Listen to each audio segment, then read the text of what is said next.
All right, we're live. Welcome everybody to another episode of the Talking Heads. Thank you all so much for joining us. I was gonna wait for the introductions to when you introduce your wellness type, but I think I'm gonna break that a little bit up, and I want everybody to go ahead and introduce themselves right now. I think that'll be a good start to the show. So my name is Jorge Rodriguez, and I'm a physical education teacher in Saudi Arabia. And let's start with Brandon. Brandon, you want to introduce yourself real quick? Yeah, my name is Brandon Herwick, and I teach elementary physical education in upstate New York. All right, and on my screen, Zach is next. So Zach, you want to go? I'm Zach Smith. I'm a physical education teacher in Saudi Arabia. All right, and Leticia. Hi, I'm Leticia Cariño, and I teach phys ed in Cambodia. Awesome. Okay, so I wanted to do this episode kind of based on an article I read in Psychology Today. And the article was by Tiki Davis. And the article name was What is Well-Being? And in the article, she talks about 5 different types of well-being. And those 5 different types are, let's see, where do I have them written here? Those 5 different types are emotional, physical, social, workplace, and societal. And she started a well-being institute. It's the Berkeley Well-Being Institute, and their definition, their brief sort of definition in a nutshell of well-being is to experience health, happiness, and prosperity. And so I thought it'd be really interesting to talk about those things in the situation we find ourselves in. So right now, the whole world is going through this COVID-19 crisis. And in a lot of places, there's partial shutdown. Some places have complete shutdowns. I know here in Saudi Arabia, we have a curfew from 3 o'clock to 6 o'clock, so 3 p.m. to 6 a.m. So it's difficult sometimes to get out and socialize. There's very strict social distancing rules. To be out and be physical, and sometimes that takes a toll on our health, on our overall health. And so I thought it'd be a good idea to sort of um, shed some light on these 5 different types of well-being, and then come up with some sort of a plan, some things that we can do that will help our well-being, some easy things that we can do in each of these 5 types of well-being so that it could help us overall. So if everybody is good with that, we can go ahead and just jump in and get started. So Brandon, I think you have the first type of well-being. Do you want to talk about that? Yep, we're talking about emotional first, correct? Or Yeah, if social that's first? whichever one you Sure. want to start off with Yeah, is so cool. I think with emotional well-being, so this defines it as the ability to practice stress management techniques, be resilient, and generate the emotions that lead to good feelings. So when thinking about emotional well-being, I think that my personal emotional well-being has increased with relationships as I've formed relationships, whether it be with friends or with my wife or with my family. And I think that thinking about my own emotional well-being, you need to acknowledge your emotions, like you need to feel your emotions. There's a story about, I forget which comedian or which actor or actress was talking about it, but they were talking about every time this song came on, it used to remind them of like a really painful memory. So they would just change the song, or they'd go on their phone, or they wouldn't listen to the song. And one time they were driving and the song came on, they're like, you know what? No. And they pulled over, they like turned everything except for the radio off, and they just listened to the song, and they just kind of like bawled, and they got it out. But once they acknowledged that emotion, they went through that process, then all of those hormones that go on in your brain, the chemicals that shoot in your brain, started to help them in the process of coming up with like a new plan, and they had a different association with that memory and that song now. So I think you need to acknowledge it. I think you need to talk with people about it, and then you need to listen to how other people feel. And I think maybe I wanted to hear kind of your opinions on emotional well-being. But one thing that I was thinking about as well, especially during kind of the strange times we're in now, is that your emotion can be connected on an empathetic or sympathetic level with everyone around you, even maybe everyone globally to a certain extent.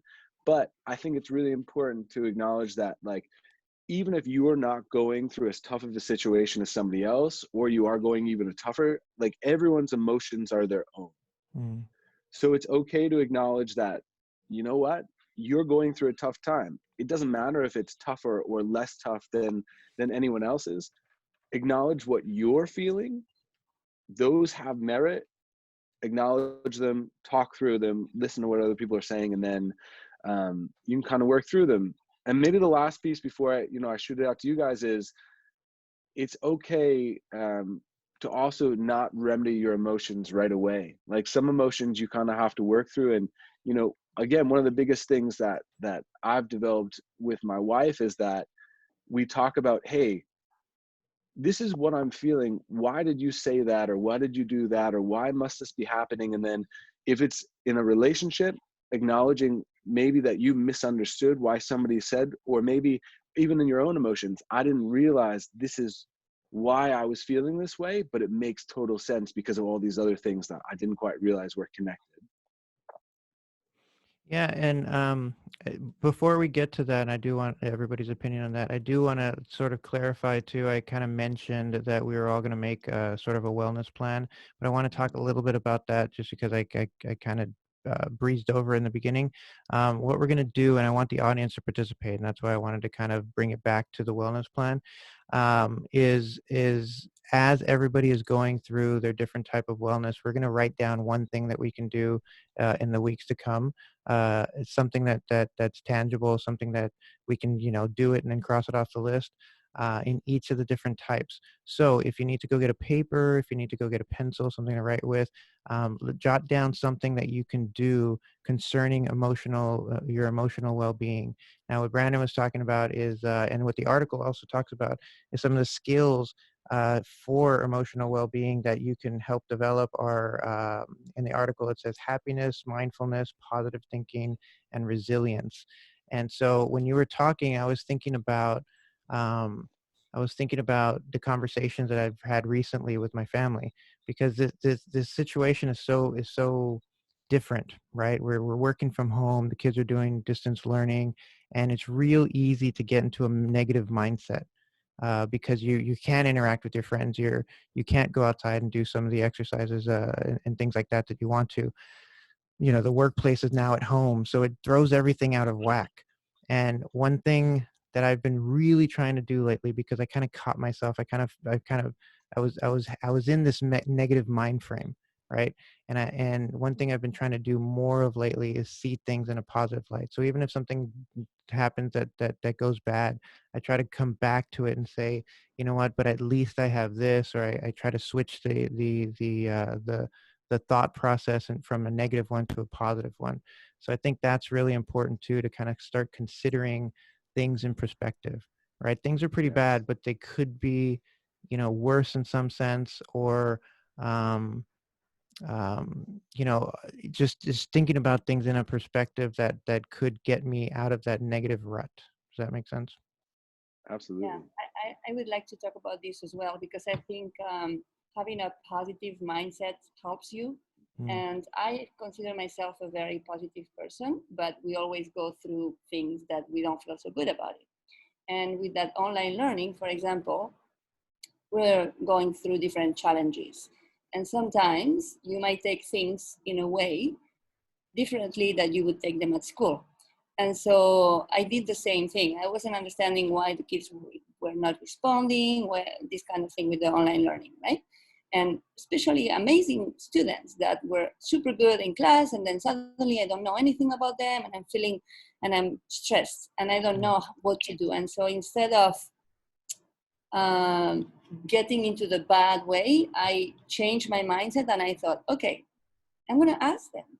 I'm going to write down a survey, and I'm going to ask them what's going on. So I asked all the kids in grade 5, and I got a very good answer from them. They actually liked the way I was doing the choice board activities.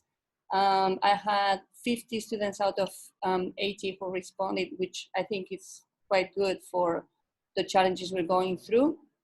And that helped me to see also what they wanted to do. I asked them questions. If they wanted to do at the end of the survey, it was like a challenge idea. Do you want to do this challenge? So anyways, the point that I want to give you here is that if you change your mindset from negative to positive, it really helps you to keep going and understand things. So it really helped me as well.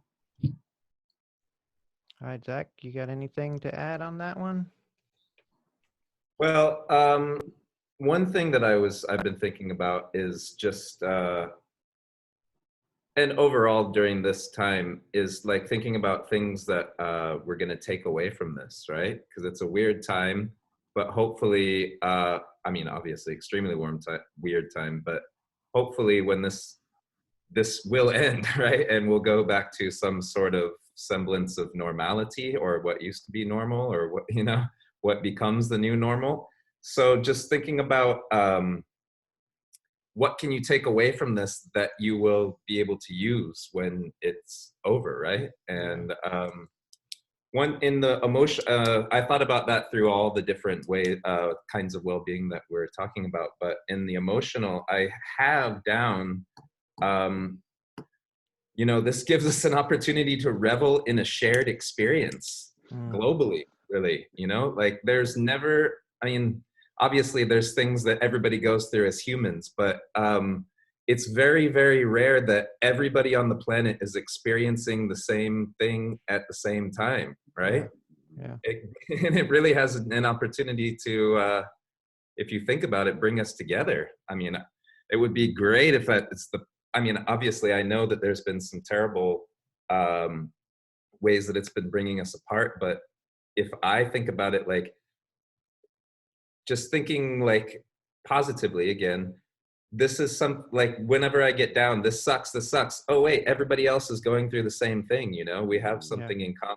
You know, it kind of makes me feel better. It's that's really one No, of and the things. I think that's a good point to say that we're not alone, right? I mean, that's Right. kind of the, and I'll talk about this later in the societal well-being, but it's kind of uh, having this shared experience helps create a community. And so, Hopefully, yeah, and so knowing that you're not alone in these struggles, I think does help people to cope with things. it's given me a bit of comfort for sure. I mean, there are still times when I just want to like curl up in my bed and not get out, but yeah, Yeah, for sure. that's one thing to bring you out of the bed, really, you know. So that was my emotional idea. Yeah, so let's keep it with Zach. So Zach, do you want to talk about your well-being type? Yeah. So my piece was workplace well-being, and in the article, it's defined as the ability to pursue your interests, values, and purpose in order to gain meaning, happiness, and enrichment professionally. And as I just said, I've been trying to think of ways to gain something that I'm going to take forward from this experience, right? Because it's really weird. I mean, I'm not going to school. I'm not seeing any of my kids. I can't do my units as I was planning to do. As Leticia said, I'm not getting a great response and not getting great engagement. And engagement is something that I prize greatly. So what am I going to, what am I going to take from this that I might be able to use later afterwards? And there were some pros that I came up with too for this situation, the distance learning situation. More time to work on special projects that you may have been putting off. More research time, finding new ways to collaborate, and generating new ways of working that may translate to a more normal time. So something that I've been doing is, well, I had a couple projects in mind. One of them was a major project, but I've actually kind of put that on the back burner because my project has been becoming a better video creator and editor. So that's been one thing that I've been working on. As we talked about in a previous podcast, I've been doing a story-based approach, narrative-based approach to PE this year. And virus be damned, I'm going to finish it this year because that was my goal.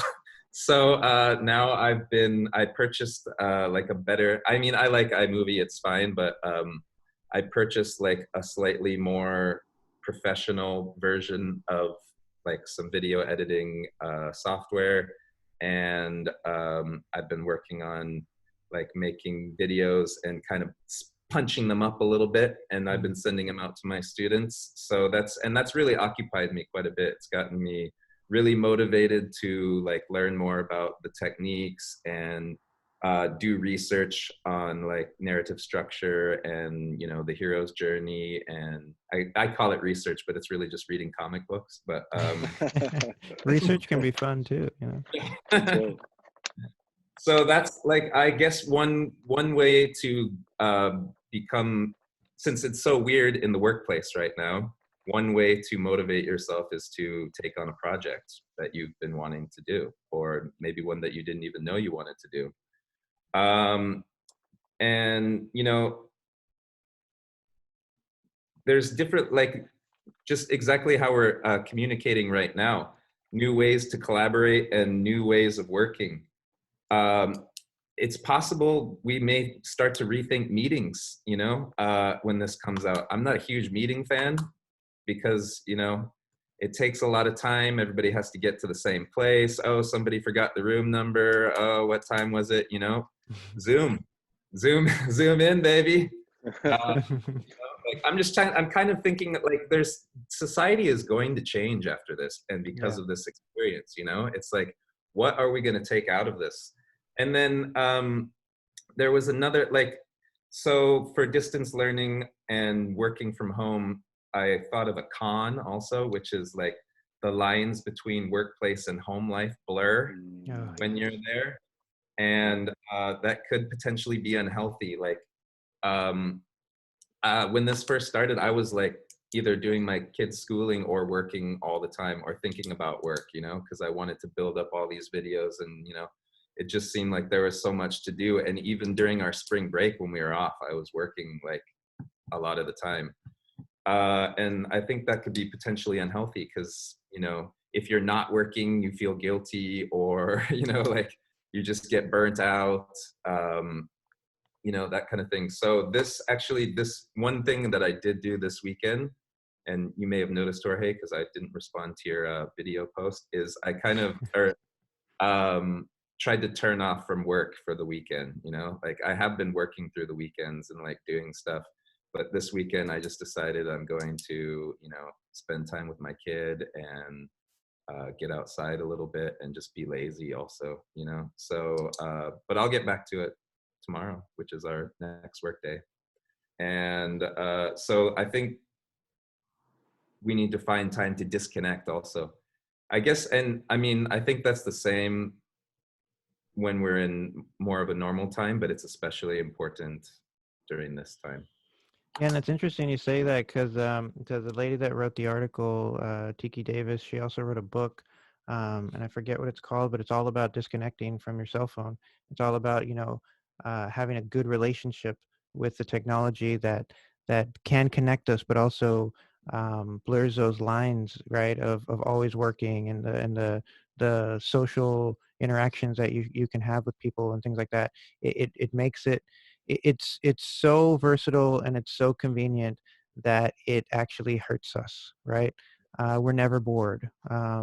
We're always on this device that constantly sends out these signals to our brain that trick us to say that we're getting fulfilled with the things that we need, but sometimes they don't, right?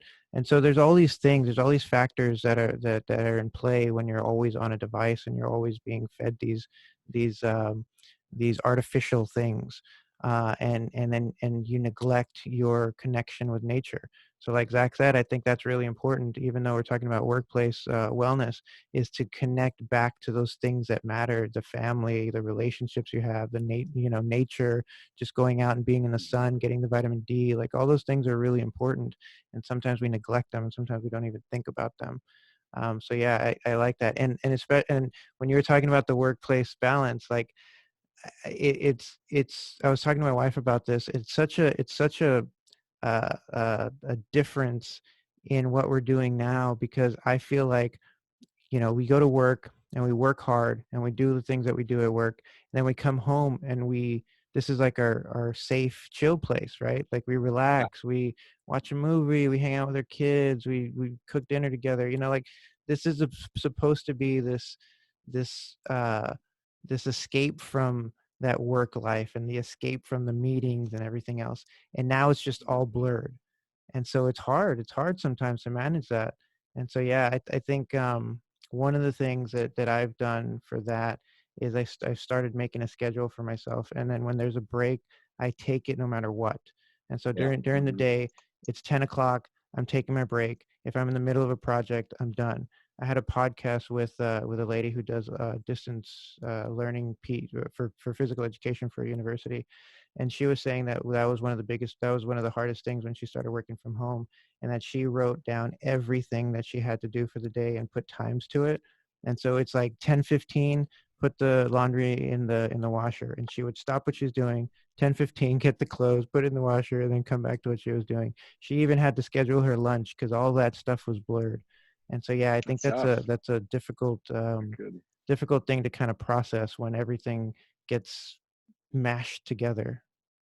Yeah, that was going to be the routine and schedule piece was going to actually be my thing to do for the emotional, because I feel the routine and a schedule really helps me emotionally, and my routine and schedule is all screwed up now. So Yeah.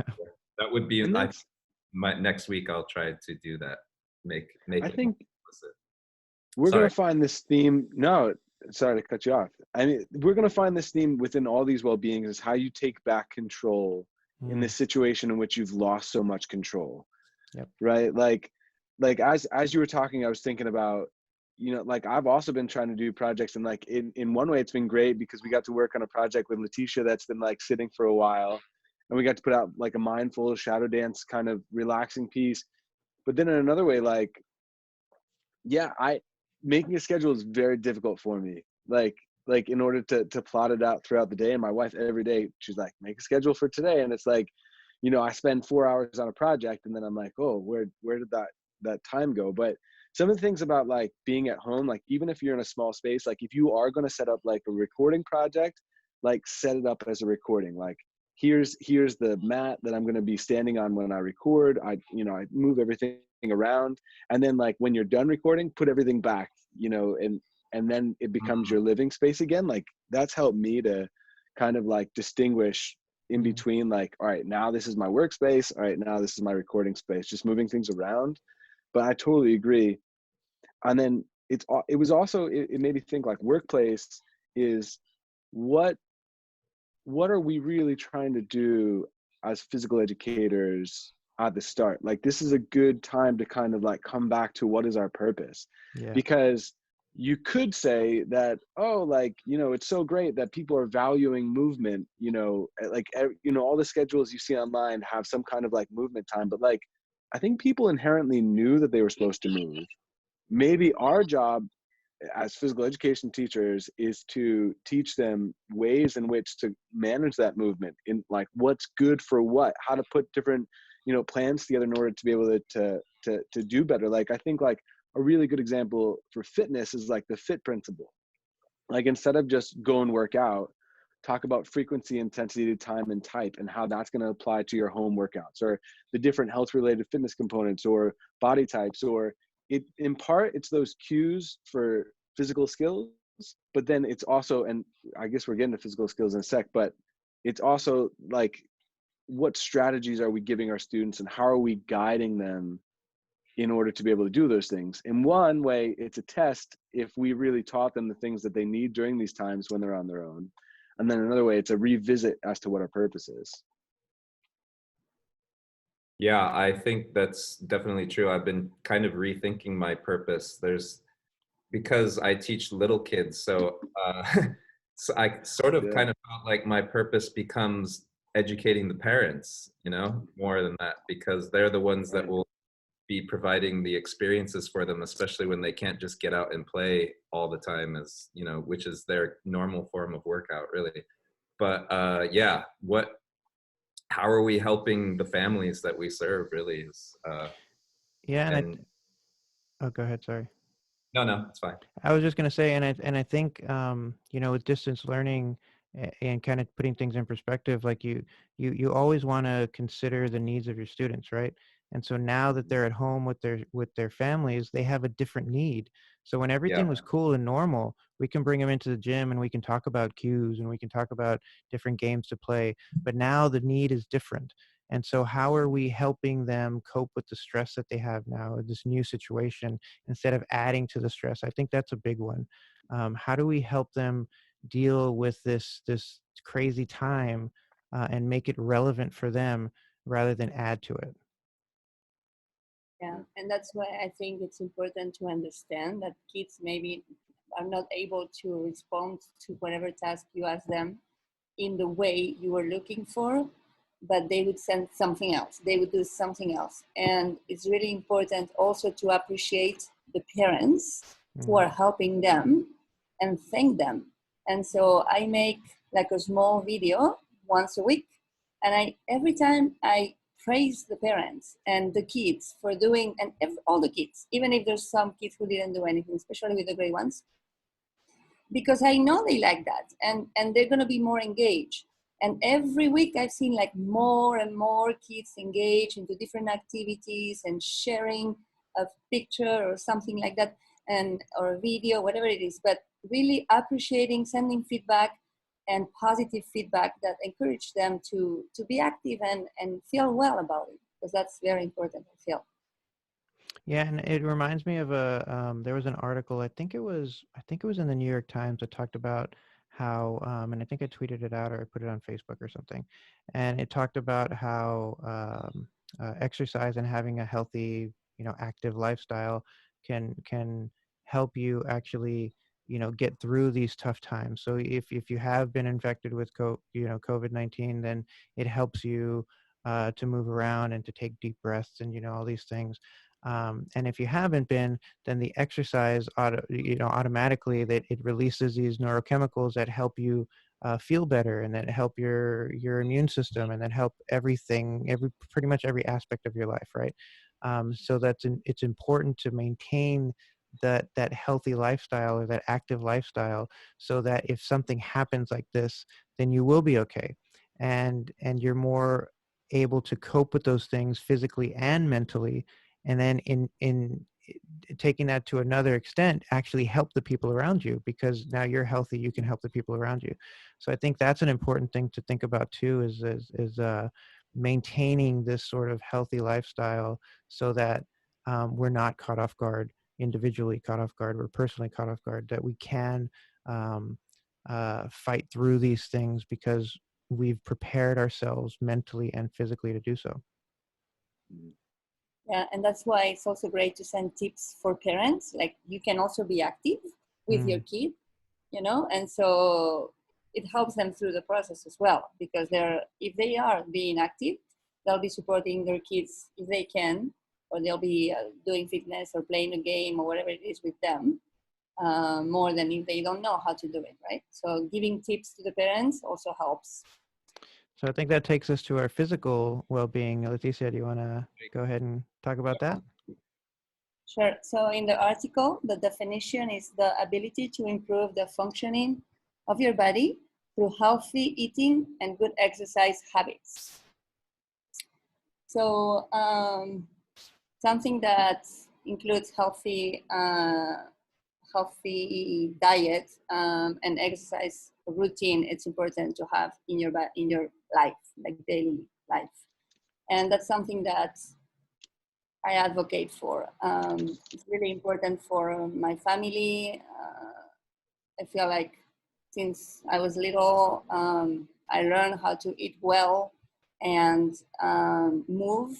Like, my parents allow me to do that, be outside and play and climb up the trees and all these kind of things. So I understand it, and I have lived it all my life. So for me, it's kind of easy, but not everybody has had the same opportunity. So it's important. You were talking about research. So if you're not so sure of what a healthy diet looks like, it's not like doing a diet for losing weight or this kind of thing. It's like changing your whole kind of lifestyle if you don't know what's healthy food, eating more vegetables and fruits, and trying to stay hydrated and drink more water throughout the day, these kind of things. So that's very important. Sometimes we also forget to take breaks throughout the day. So that's also important to take these mindful breaks, as we were saying, and also just walking around, moving away from the computer or whatever it is. So that's one tip that I'm giving you, like in your workday, just be active, physically active, allow those times for you to move away from whatever you're doing, and then go ahead and go for a walk or whatever is your physical activity that you can do. If you can do 10 jumping jacks or something, something that makes you feel better. So some of the things that can help you, that says in the article, to boost your physical well-being is not just eating for your health, which we were talking about this, but also detoxing your body. So knowing what is actually affecting your body. What are you eating that is not helping your body? So you kind of have to try out what things are infecting you or affecting your body that makes you feel sick somehow. And then correcting nutritional deficiencies. So what does it mean? That maybe you are not eating something, you are not eating enough iron, for example, or maybe you're not getting enough potassium in your body, or and you don't know about it. So maybe you need to learn more about what are you missing. And then I think one important thing that we are aware is the plastic. So it might be too much plastic in your house and you don't know about it. So maybe removing plastic from your home can be another thing for your physical well-being that is affecting you in your life and you're not aware of this. So that's another possible tip that you can go ahead and try. So what I do myself, we play with my kids. My kids are used to, my kids are Ethiopians and they cannot stop moving ever. So I just play with them, everything. And when I see that, I'm doing home learning with them right now. So they take turns. They're 3 and 7, so they're pretty needy. And so it's my turn. And so when it's somebody's turn, then the other one has recess and PE and whatever it is. And so we play together as well. And we've been playing badminton. We've been running in the garden. We've been playing with water, creating obstacle courses, football, basketball, you name it. We play everything. But it's just this idea of playing with your kids. So maybe now it's a good opportunity to be out. If you don't know what to do, you can just invent a game. The kids are masters of inventing games and playing. So just move with them. And that's my recommendation for your physical well-being. Keep moving and drink lots of water and have a healthy diet. Yeah, absolutely. I think one of the challenges that a lot of people face, and I know it's a challenge with me sometimes, is that screen time, right? Because like we talked about before, there are these times are different, right? And so all the distance learning that my kids are doing, both my kids are in secondary school, is on the screen. And so I know one of the things that we do is like I said before, when we have a break time, we go outside and we take a walk, or we ride our bikes, or do something to get outside and away from the screens. But it's always a constant sort of struggle to figure out the appropriate screen time and the appropriate time for them to be doing stuff on the screen for education, for entertainment, and then getting off the screen entirely, and then no screens at this time. So that's always a balance that sometimes we don't all agree with, right? My kids want to play more and I want them to be off the screen more, and sometimes that's hard to negotiate. Definitely.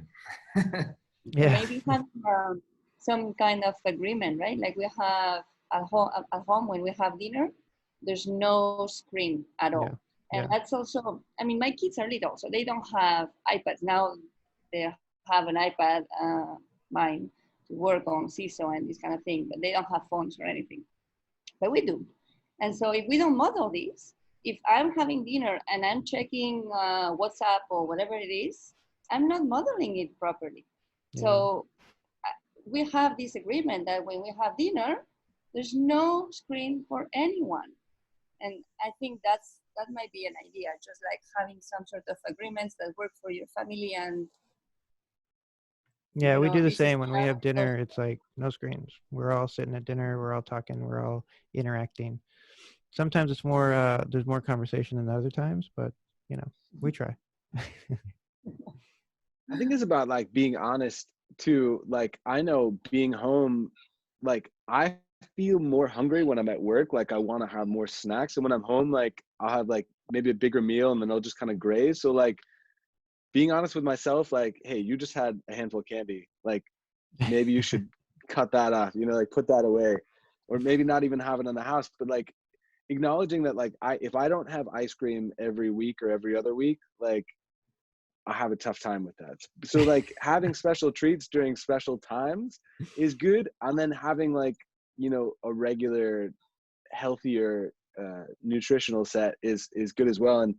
And like, talking about the physical exercise too, like that's what we try to do in physical education with physical literacy, is give a wide range of skills so that they can acknowledge what they like. It's the same for adults and kids, right? Like if doing a 60-minute or 90-minute workout on the TV just doesn't work for you, how can you find something that is going to work, whether it be running around your courtyard or lifting water jugs or carrying the groceries inside and out, for 10 minutes just to get that anaerobic work. Like what works best for you is important. And I think that's also like providing that physical piece to help promote well-being in whatever distance learning we're doing. We have to remember, like, it has to be fun. It has to be hopefully challenging in a way that they can help be successful, but it has to be varied as much as it can be, so that, like one thing Scott Williams was telling me is I did like a fitness class I do like a teens fitness class, and we can't really have it right now. So I've been starting to have Zoom calls. So we did like a workout, we do a skill we can kind of go over. And then at the end, we did like a Zoom hide and seek. So like you make one screen, like the spotlight screen, and then that one like kid has to hide somewhere in their living room. So like I would go hide behind one of my pieces of furniture here, and then you would have to guess, like, hey Brandon, are you behind that cabinet? And if you hear nothing, then I'm not, like, that's not where I am. Hey Brandon, are you behind the chair? Oh yes, I'm behind the chair, and then, but like that's a That's fun a way. great It's idea. not really, yeah, it's not a physical skill, but it's again adding fun to kind of a long segment on this new kind of portfolio. How we got to bring the fun back, because if it's not fun, they're not going to like it. They're not going to be so into it, important, invested. so important. I agree so much. Like the fun is key. Yeah, definitely. Yeah, and I know Seconded. something that Nate Babcock on Twitter. Mm-hmm. He always has those really deep conversations. Mm-hmm. But I It's know true. one thing that he always talks about, and he shared some of the stuff that he does for his district. He shared some of the stuff that he does with me on Twitter. Um, uh, but he always stresses the idea of playing everywhere, right? And I think that's so cool, because if you're in a play state, if you're in this sort of zone, right, in this flow state of play, then you can find fun, meaningfulness, a sense of belonging. All these things can go into that flow state. So if you are of the mindset of finding play or playful opportunities everywhere in everything that you do, then you're more likely to be in that mindset, right? And that's Yeah. it kind of taking it back to what Brandon was talking about purpose. I think, Brandon, that was part of your thing, right? Oh, no, Zach, Mm-hmm. you were talking Yeah. about purpose in the Zach was workplace. talking about it too. Like that's part of it. Like as physical education teachers, we want our kids to have this mindset of being able to be physically active and move in order to learn what their environment has to offer everywhere they go.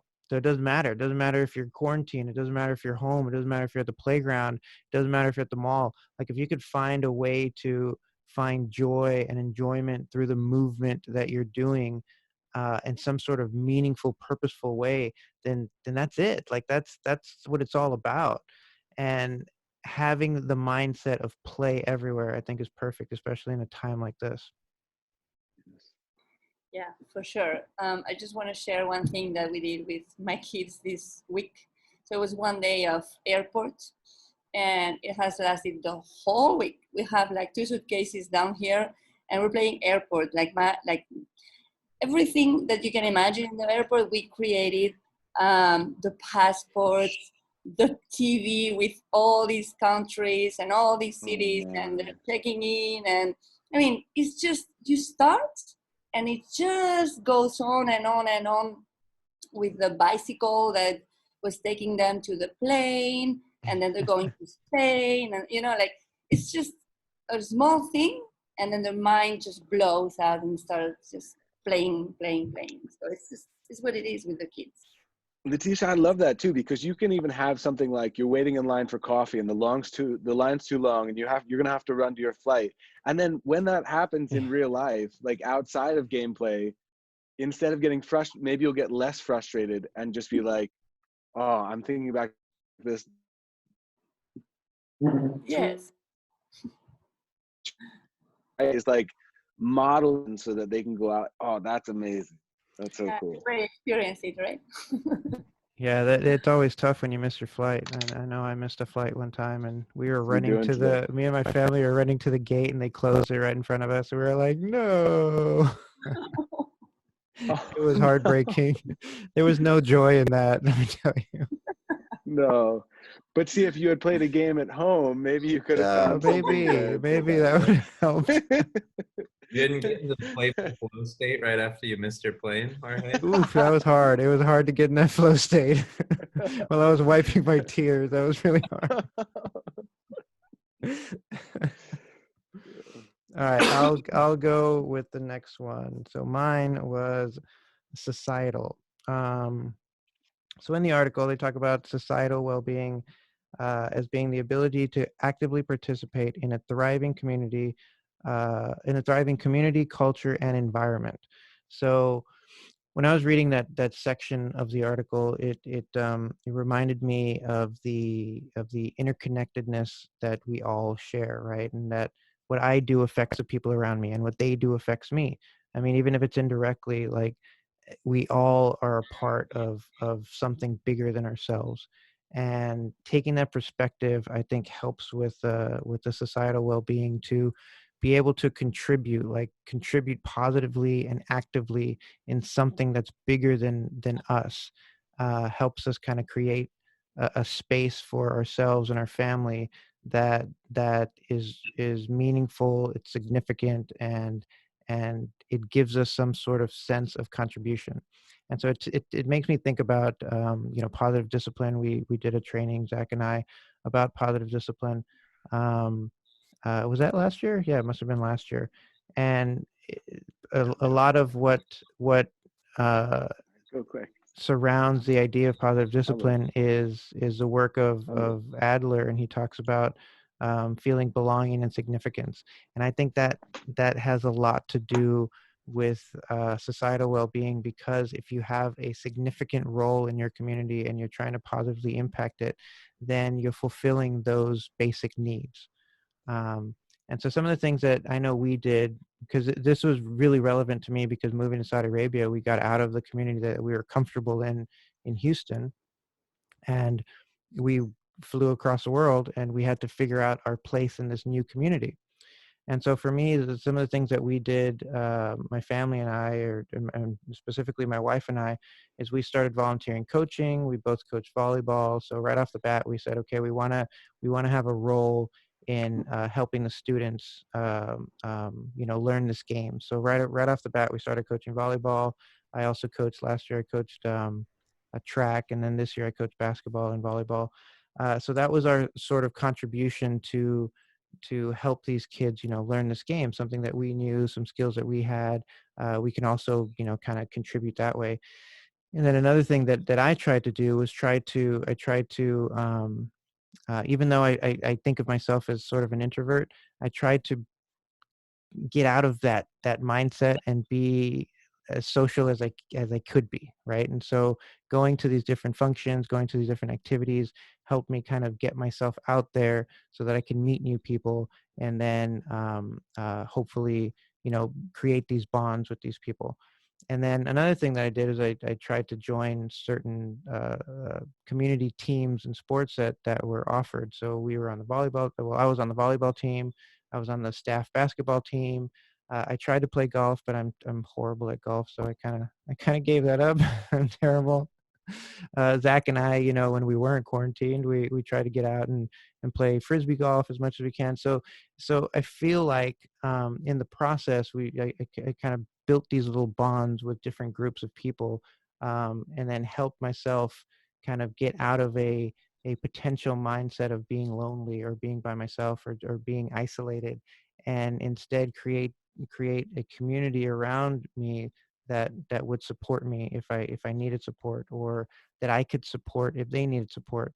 So I think when you're thinking about societal well-being, it's that sort of give and take where um, I'm giving as much as I can individually to help support the community positively, because I know when I need help that I have this community around me that will also support me. So I think it's important to kind of get out and be or have a significant part in the contribution to the community and to the society to make it better. And then I was also thinking about this online community, right? So now that we have this huge online physical education and health community that I feel like supports each other really, really well. I know when this whole thing went down, um, people started tweeting with the hashtag HPE at home, and there was so much stuff and so much information that automatically people just started loading into Twitter and some of these other social media platforms. That I mean, it was something beautiful to see, right? Like everybody just trying to contribute as much as they can with ideas and videos and websites and all kinds of stuff, and just sharing it and saying, if you need something, here you go. This is my contribution to you.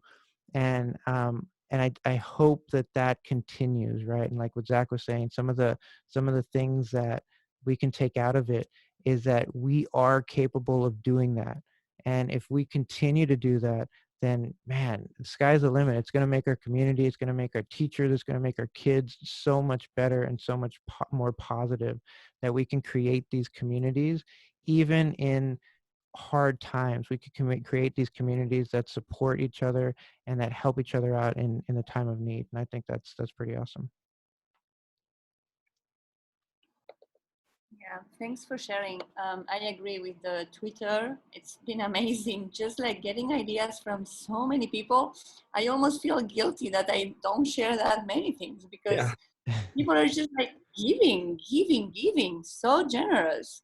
I know it takes hours to make some things, and I mean, I'm really thankful for that. And as you said, also the communities at workplace and all that. I feel like when you give something, you actually receive much more, but you don't even think about it, right? Mm. So I was also, I've been coaching volleyball as well.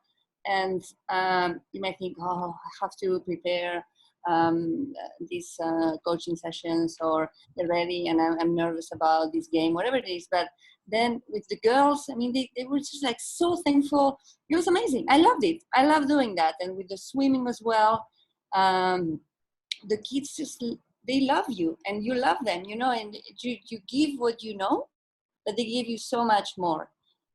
Same with the teachers. I was, even in China, I was just part of wellness community, same as or committee, same as here. And I would just say, okay, I'm going up to the mountain, who's coming? And then I'll have like all this group of people who were joining. And for me, it was actually much better, because instead of going by myself, I'll have a group of friends coming and going up to the mountain, right? Or coming to run together, or whatever is your idea. So I feel like when you give, you receive much more actually. So it's great. Yeah, definitely. You know, Yeah. I think Jorge, like you do a really good job of this in being part of like several communities. Like all the books you you tweet out, or like the articles you share, like I think that's also an important part of it is like we're part of a phys ed and health community, but we can also be part of many other communities that will positively influence our like our societal ideas of what we're doing. And I mean, I think there's a lot of models out there that we can follow in education, and there's a lot of like really inspirational things um, that maybe can influence what we're doing. And checking in with all of those is only going to make you better, I think. No, I agree. And you get stuff from, I mean, for me anyway, you get inspiration from different places, and you can always kind of put that back into your work. But I think, yeah, in certain terms, it's kind of a mistake to just kind of silo yourself and say, I'm a PE teacher. That's all I do. Right. And in reality, we're all so complex, and we're all so, gifted in so many different ways.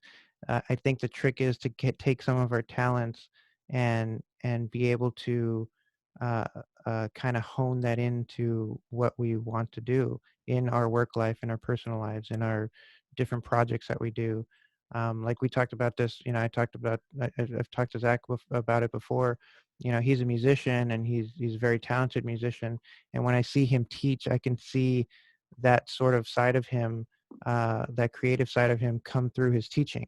And I mean, that's really important. I mean, I think it's the same thing with Brandon, right? Like you enjoy acting, you enjoy, that side of it, and Yeah. that definitely comes out in the videos that you produce and things like that. So I think that's the trick, right? Finding your passions, and then being able to hone those into something that you can offer a greater community and contribute in that way. Yeah, and obviously I agree with you. I don't agree with siloing at all. It's been um, really helpful to have many different interests in order to create stuff that can reach the most amount of people. But I also wanted to agree with Leticia, because there has been so much stuff on Twitter. It's great. And, sometimes as the same thing that she said, like, I feel guilty because I'm not like a big tweeter, but I do peruse Twitter quite a bit and maybe get ideas there. So maybe I think one of my goals should possibly be to begin to share more and help out the community instead of just taking from the community. But you know what? That's also a useful way to that people contribute to the community. Okay, so for instance, I do this podcast, and it takes me time to figure out how to do things, and publish things and put it out, and share the things that I do. And if nobody cared or listened to it, it'd be really hard to continue, right? Yeah. But every now and then I get a really thoughtful message, that says, thank you for putting this podcast out. It helped me do X, Y, or Z. And that means so much to me, right? And so Mhm. even people who are just sort of listening, or taking from Twitter, or taking from the things that are shared, the it's part of it. That's why we do it, right? That's why we share. We want people to benefit from it. But then the next part of it is showing gratitude and Attitude. saying thank you for putting this out. That was awesome. And and believe it or not, that means so much to the person who created that content, because now it's like, okay, the purpose for me giving it out was so people could use it, and now I know people are using it, and then it comes back to me and it makes me feel good. It's like what I had Dale Sidebottom on the show, and he was talking about his TED Talk. I don't know if you've seen his TED Talk, but in his TED Talk, he talks about these kindness boomerangs. Oh, I dropped my pencil. He was talking about these kindness boomerangs, and it's so true, because you give out kindness, and then it comes back to you. It's kind of like Leticia said, where your intention is to help others, but in doing so, you feel good yourself. And so I think that's important too, to kind of acknowledge that, the work that people are putting out, it takes time for them to do it. And then just showing a little bit of gratitude goes a long way. Definitely. Definitely. I All guess right, we always, rounding it off, Brandon, you're up. You wanna close us off here? Yeah. All right. So the last one is social well-being, and it's the ability to communicate, develop meaningful relationship with others, and maintain a support network that helps you overcome loneliness. That's a really big one, especially right now.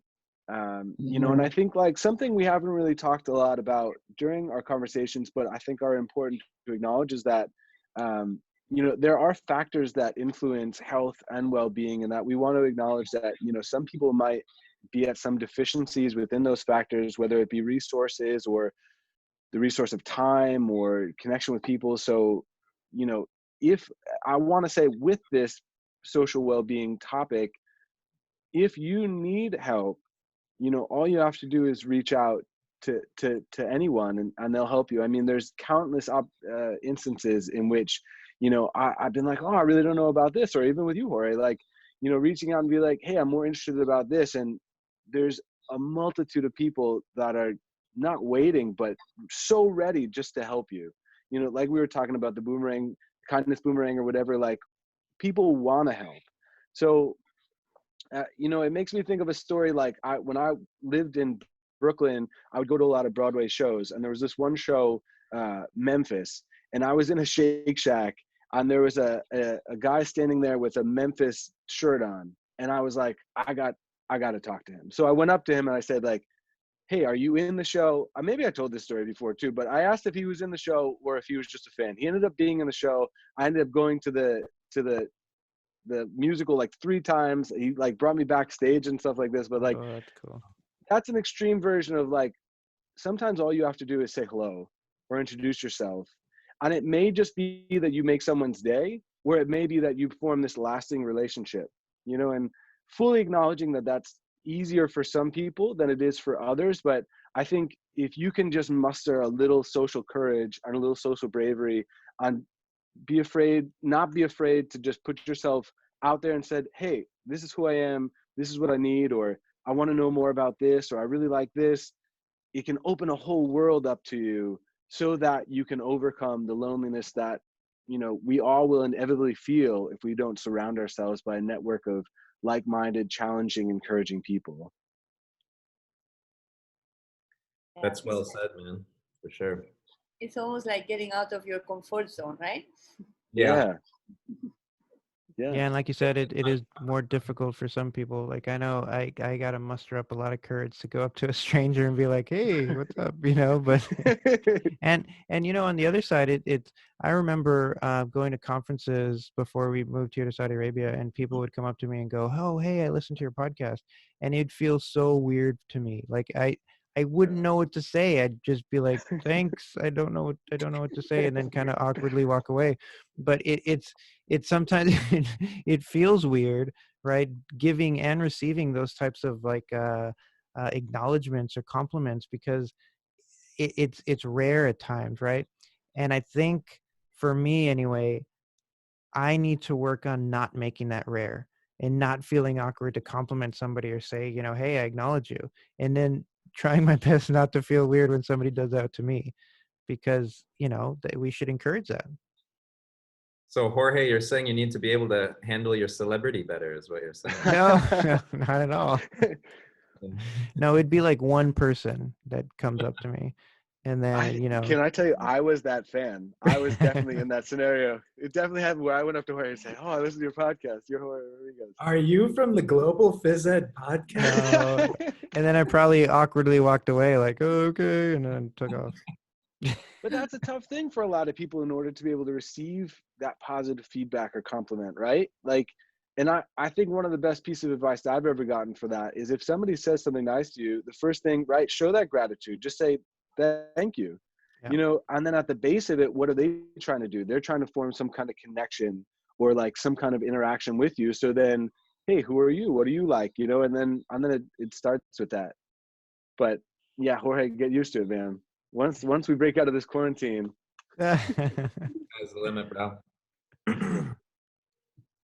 I think now that we are also away from everyone because we're at home, keeping that social well-being, checking in with friends through Yes. social media, it's also a good way of keeping that social well-being because we don't know what others are going through. Some people went to their home country. Some people are staying in whatever they were before by themselves. So it's good to just like send a message to them, and then I've been doing that because I am actually very social, and I miss my people. So it's for real, right? I care about them, and so I send them a message, and they reply, and we have like a short conversation, and making sure that they're okay, their families are okay, and so I think that's important as well to acknowledge and remember others now as well. I definitely had to reach out to some people I hadn't talked with for a while. You know, you have more time, you have no excuse for it, really. You know, like. And as we were talking a little bit before the podcast, like we're so well set up to be able to communicate during this time where we have to keep distance. You know, it's kind of amazing, like just all the opportunities we have, really. Yeah, I hope this all resolves itself quickly because I do miss the personal interaction though. You know, the hugs. I mean, hugs are great. Who doesn't like a hug? There Yeah, are so many memes now, right? With people saying, huggers are having a problem. At the grocery store, thank you for my groceries. You get a hug. At church, you get a hug. Yeah. After all this, right? After. Yeah, after all After. this stuff. Yeah. Not right now. All right. So, do we want to share our well-being plans? Yes. Okay. Do you want me Sure. to? I'll go first. I'll go first. I'll start it off. Okay. So, for my well-being plan, one thing that I can do to help my emotional well-being is so one of the skills or one of the strategies was mindfulness and practicing mindfulness. Now I am really bad about that. I go in and out of it. Sometimes I'm like, okay, I did a week straight, and then other times it's like, oh, I haven't touched it for ever. So I have the Calm app. And for educators out there that don't know, you can get a free subscription to Calm if you're an educator. You just have to you go to the website, you fill out a form, and then you can download the app, and then you get a free subscription to Calm. And so I did that a long time ago. And I was really good about using it for a while, and then I stopped. And then I got back in, and then I stopped. So one thing that I'm definitely gonna do, and I'm gonna try to make this as easy for myself as possible, is at least once a week. I'm gonna start with once a week. At least once a week, I'm gonna do a 10-minute calm session, mindfulness session to help with my emotional well-being. Okay, so I can definitely start that right away. For my workplace well-being, one of the things that Zach talked about was finding purpose, and we've been having meetings lately and talking about next year, and so that has really helped me sort of kind of think about next year and what the possibilities of us working a little bit closer together and planning out an amazing program for next year. So I'm really going to try to dive into that and make that a little bit more purposeful and start planning for what we can do as a team for our kids next year. For the physical well-being, we talked about this, I think, in the first episode, where I had a New Year's resolution. I have a New Year's resolution where I was running. I started running, and I'm not a runner. I mean, I love playing basketball. I do, 100 push-ups a day. I'm active. I'm an active person, but I'm not a runner. I hate running. I've always hated running. So I'm trying to turn that around. So this year, my wife and I decided that um, once a week, based on the month, we would run that many miles. So for instance, in January, we run 1 mile a week, February, 2 miles a week, March, 3 miles a week, and so on. So we're up to 4 miles a week. And my wife and I have been consistent. We're doing it. Um, I'm not much of a morning person either. So now that we have this curfew and it's getting really hot in Saudi Arabia, we've been waking up at least twice a week and going for at least a 2 mile run. So we'll do 2 or 3 miles, and that's the way we start our morning. Now, it's been rough for me at times, I'm not going to lie. but I'm doing it. I'm doing it, and we're going to continue to do it. So that's what I'm going to continue to do for my physical well-being. Uh, we all know we need exercise. We need to move. We need to be active. I can't go shoot baskets anymore. I can't go do the things that I used to do. So running is what we've been doing in the morning. For the societal well-being, um, I think one of the things that has helped me through this time are podcasts like this, and helping sort of the broader physical education community on social media. So I want to continue doing that, like sharing these conversations, sharing these podcasts, sharing stuff on Twitter that Zach and I create, or the physical education team create, and just putting it out there and seeing how it could be useful for people out there, especially who teach early childhood, because that's kind of a difficult that's kind of difficult for some teachers, and I think Zach is a master at it. So sharing some of those strategies and videos and things that we make might help people out there. And then for the social. So for the social, I think one of the big things is showing gratitude, like we were talking about. And I think I could do a better job showing gratitude, not only to the people that I kind of borrow from on Twitter and social media, but also my family. I know sometimes I get in sort of ruts uh, that make it harder for me to express my gratitude. So even though I feel it, I don't say it. So I need to do that more.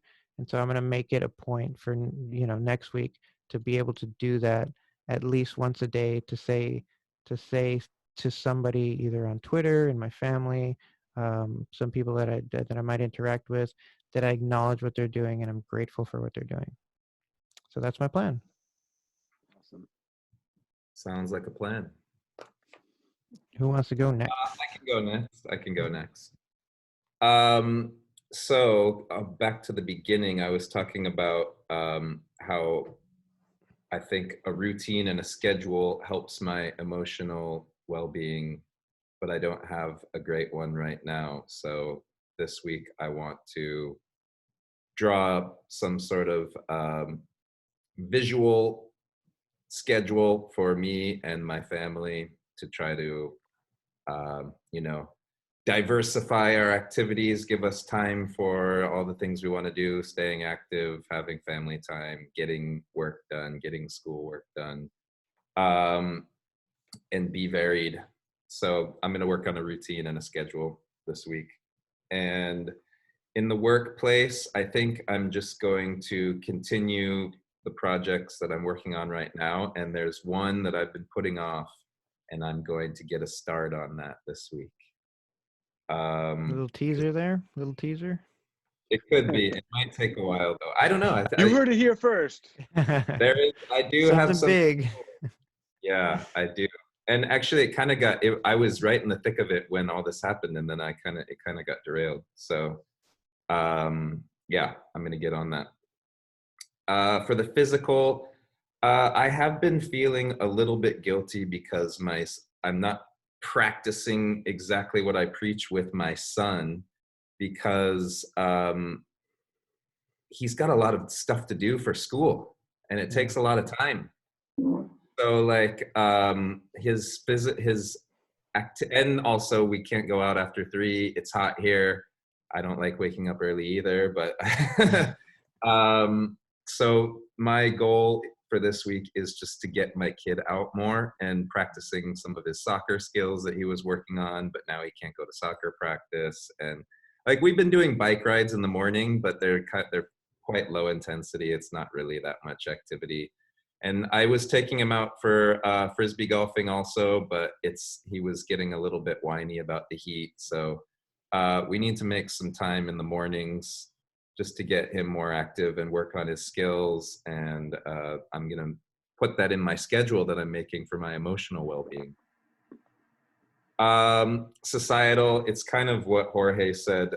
Definitely show more gratitude. Like you can smash the like button on Twitter, but it's not really the same as like, dropping a personal message or I'm not just on Twitter, obviously, just in real life.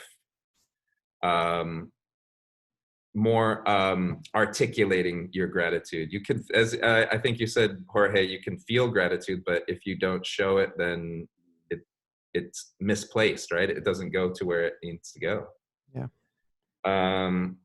And also give back, and that's where the projects come in. They will be, I will be exposing some more of the ways that I work and putting some thought and effort into how to present that to, you know, teachers that might not be great with early childhood students, or enjoy working with childhood students, or know how to work with early childhood students. So that will be something to look out for sure. For the social, yeah, I'm not super social, but I think just taking more time to connect with family and friends will be a goal, you know, like I'm like one of the people, the kind of person that like tends to like get some really close friends and then, you know, just kind of, you know, stay in that bubble, you know, like we've got like a little social circle that I tend to stay in, but and it's I don't know what my social goal for this week. Maybe just talk with the family more. I think I'm family and friends. Take some time to enjoy the people that are in your life, you know, really. I don't know. I'd have to think about my social goal, unless you guys have any suggestions for me. That's your goal, to reflect on your social relationships and There you like go. what's meaningful to you. Right there. Okay, great. We'll Right. we'll play we'll play Drawful later this week. Oh, dude, let's do it. I enjoyed Quick Play also, so I'll play that Yeah, one with you. yeah, that's a good one. Okay. All right, Let's do it. Leticia, you want to share your well-being plan? Sure. So for the emotional, being more mindful about working at night.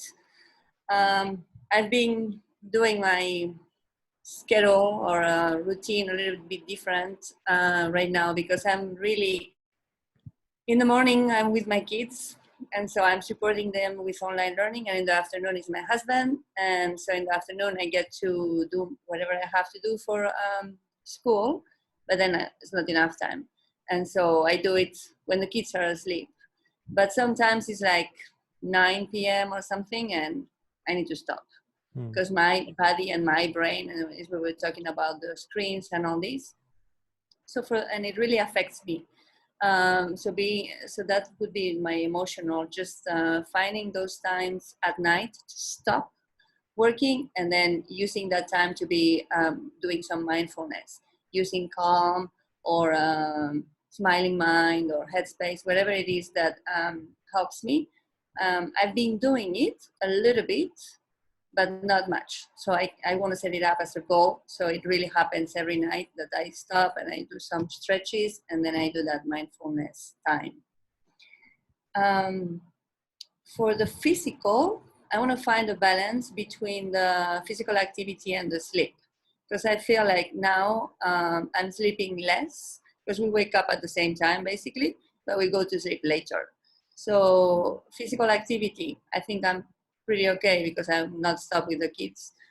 So even if I'm not running as much as I used to, I'm like, we can always do more, but I'm pretty happy with what I'm doing, but finding a balance as well, so I get enough sleep. So that would be important for the physical. For the social, I was thinking of reaching out, not just to closest friends who are around me here, or maybe in Spain, but also people that are friends, but maybe I don't know about them for a long time. But these people that you just check, and then the connection gets right away, just there, right? Like friends that you've been working with in different countries, wherever, and just check how they're doing. Just ask them, how is this difficult time being for them? So that would be the goal for the social. For the workplace, rethinking what's my purpose during online learning. Really thinking of the feedback I'm getting from the kids and from the parents, and also working with my two other colleagues. We are three in the ES, and keep sharing. We are sharing what we're doing, but rethinking, is this what we're doing is appropriate after 4 weeks of online learning? Do we need to change something? Do we want to add something? This kind of thing. And then for the societal, same as you guys, the gratitude and sharing on Twitter. I need to share more what I'm doing, not just like get, yeah. But I think I'm thankful. I think honestly with this, I'm pretty good. Gratitude is part of me, but sharing, I need to share more. All right, Brandon. All right, emotional, acknowledge the stresses that like I'm feeling, because I feel like a lot I've been like, oh, like this and this and this, and then no, this is what I'm feeling. This is why I'm feeling this way. Talk them out, and then choose that positive mindset. For workplace, I definitely need to make a schedule. This has solidified it. So I'm gonna make a schedule and then stick to it. On just connect and collaborate purposely. I think it's easy to think like I need to create, but I need to create purposely in things that I'm like really, passionate about. And for the most part, I'm doing that. But for physical, I definitely need to drink more water and take like planned breaks. I could totally find myself working for like hours and then like hunched over like this. I just got a pair of like the tinted glasses too for the blue screen. So hopefully that'll help physically. Yeah. For societal, check in with like existing communities, but then join others. Sometimes I'll go on and I'll see maybe it's a controversial tweet, or maybe it's just like another whole nother community that I haven't explored yet. And it kind of opens my mind. It creates a different paradigm of what to think. So reach out to other communities. And then for social, keep reaching out to people and then be present during those times. I find myself a lot like I'll reach out and I'll be like, hey, but like I've acknowledged that I've reached out, and then maybe I'm not as good with the follow through, or if I'm on the phone with someone, like really listening to what they're saying and really kind of making that connection. So, if I'm having a face-to-face conversation, the phone is away. If I'm on the phone with someone, then like all other distractions are away, and I'm really focusing on that, because, that's how we're going to make the connections, or that's how I'm going to make, deeper connections, just by being purposeful and focused in that. All right, perfect. Okay, so at this point, I would ask that the audience as well, people who are listening to this podcast, maybe even watching it on YouTube, feel free to share some of your ideas with us as well. We'd love to hear from the people who are listening to this podcast, and hopefully you took something meaningful away from it. And so definitely also check out Brandon's at the beach now. Look at that, Brandon's at the beach. Going back. I was gonna say definitely link the article in the show notes as well. So make sure you check out that article to find out a little bit more about some of these different types of well-being. And this is just one take on well-being. Also, I think that's important to say. There's a lot of different research out there, but I think some of the message that I'm kind of taking away is that. And I think Brandon said this earlier, is that we can kind of take back control of some of these crazy situations that have presented themselves, and we can learn from these situations and make ourselves and the people around us even better. So thank you guys. Thank you so much for coming on the show, and I hope you guys have a great rest of your day. Thank you guys. Thanks. You too, Jorge. You too, Zach. You too, Leticia. I'd have fun at the beach, Brandon. Yeah. Yeah.